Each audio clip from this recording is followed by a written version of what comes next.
मंगलचा स्वभाव अतिशय बोलका आणि गावातील महिला असो पुरुष असो की लहान मुलं असो प्रत्येकाशी प्रेमाने वागणं हा तिचा स्वभाव. त्यामुळे गावातील पुरुष महिला तिला आदराने बोलायच्या. परिस्थिती गरिबीची असली तरी प्रेमाने तिने गावातील लोकांची मने जिंकली होती. पण काही काळ या प्रेमाच्या बोलण्याच्या हसण्याला कोण कसं मनावर घेईल हे सांगता येत नाही. मंगलचा स्वभाव प्रेमळ असला तरी तिचं कोणावर प्रेम नव्हतं. पण ती ज्या पद्धतीने हसून बोलत होती त्यामुळे अनेकांना ती प्रेम करते की काय असं वाटू लागलं होतं. कदाचित मंगलच्या घरात असं वागणं असेल असाही गावातील पुरुष मंडळी यांना प्रश्न पडायचा.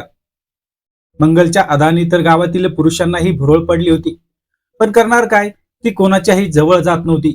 तिच्या मनात असलेले विचार तर वेगळेच होते. पण पुरुषी मानसिकता कशी आहे, शितावरून भाताची परीक्षा पाहणारी.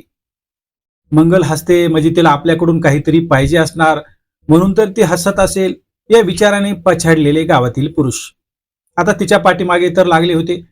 पण ती कोणाच्याही हाताला लागणं शक्य नव्हतं, कारण तिचा स्वभावच तसा नव्हता. प्रेमानं बोलणं म्हणजे प्रेमात पडणं अथवा पुरुषाकडून तिला काहीतरी पाहिजे म्हणून ती पुरुषाबरोबर बोलते असंही काही नव्हतं. पण शेवटी महिला दिसली की तिच्या शरीराचं निरीक्षण करणारे मंडळीही गावात असतात. आता गेल्या अनेक वर्षापासून मंगलचं वागणं हे प्रत्येकाच्या मनात घर करून बसलेलं होतं. त्यामुळे तिच्या मदतीलाही अनेकांनी सुरुवात केलेली होती. कोणी आर्थिक स्वरूपात मदत करत होतं तर कोणी अन्नधान्य देऊन तिला मदत करत होतं. आता प्रत्येकालाच वाटत होतं की मंगल आपल्या जाळ्यात फसते.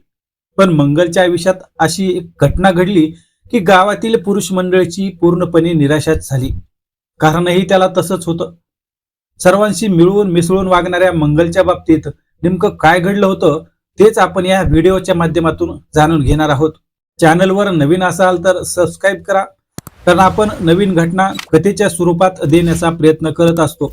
तर आजची घटना ही बीड जिल्ह्यातील केज तालुक्यात घडलेली आहे.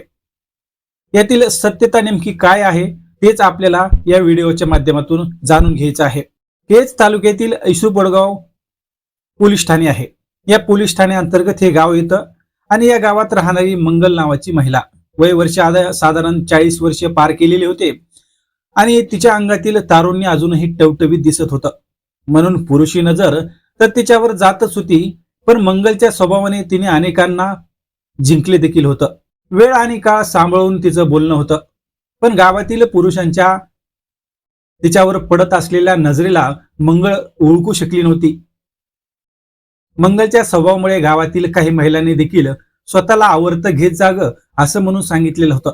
मात्र मंगल ही तिच्या स्वभावाने अतिशय बिनधास्त होती. काळानुसार व्यक्तीमध्ये बदल होत असतो. आता मंगलच्या बाबतीतही काही असं झालेलं होतं. तर गावातील रामकिसन हा 54 वर्षाचा व्यक्ती होता. त्याची गावच्या बाजूलाच एक शेती आहे.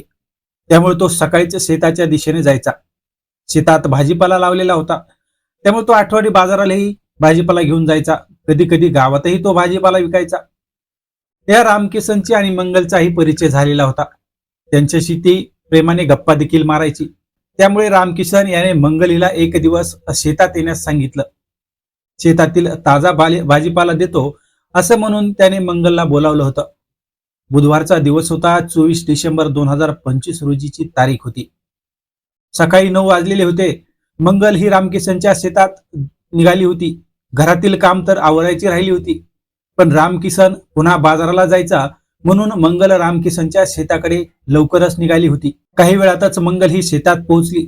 मंगल ही शेतात आल्याचं पाहून रामकिसन याला देखील आनंद झाला आणि गेल्या काही दिवसापासून मंगल ही आपल्याकडे कशी बोलते, कशी प्रेमाने वागते, कसे इशारे करते हे सर्व चित्रीकरणच रामकिसन याच्या डोळ्यासमोर येऊ लागलं होतं.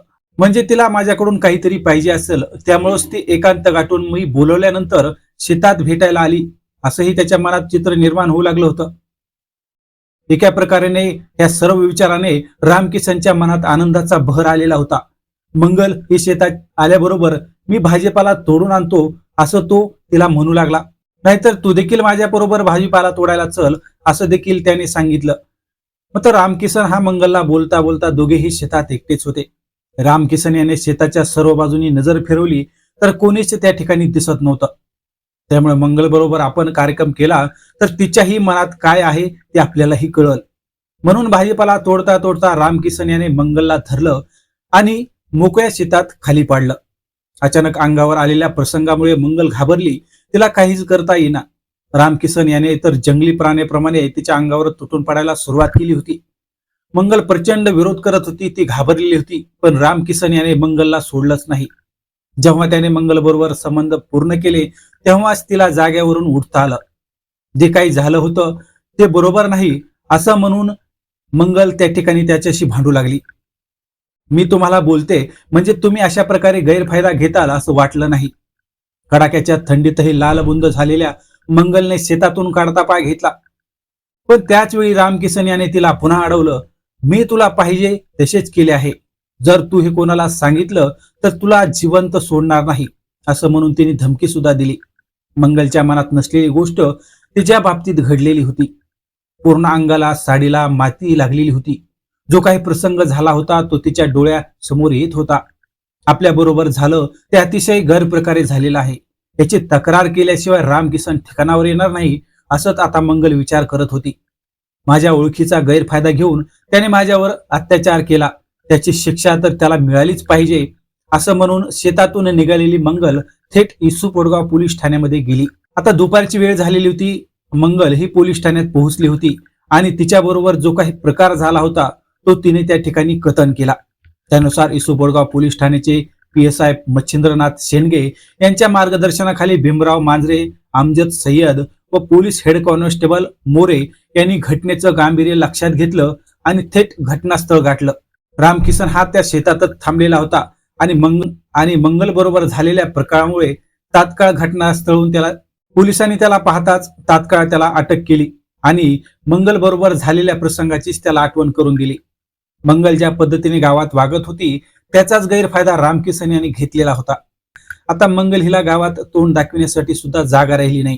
त्यामुळे एखादी महिला जर बिनधास्तपणे राहत असेल, वागत असेल, प्रेमाने बोलत असेल तर तिला आपल्याकडून काहीतरी पाहिजे असा गैरसमज पुरुषी मनात येतो.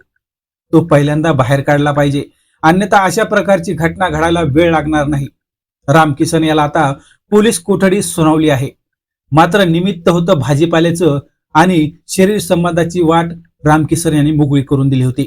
या सर्व घटनेवरून तर असंच म्हणावं लागलं, आता त्याची काय शिक्षा व्हायची ती होईल. त्याचा तपासही पोलीस करतील. परंतु पुरुषी मंडळींनी अशा प्रसंगापासून सावध राहावं एवढंच या घटनेच्या माध्यमातून सांगायचं आहे. तर पुन्हा आपण भेटूया नवीन घटनेसह. तोपर्यंत जय हिंद.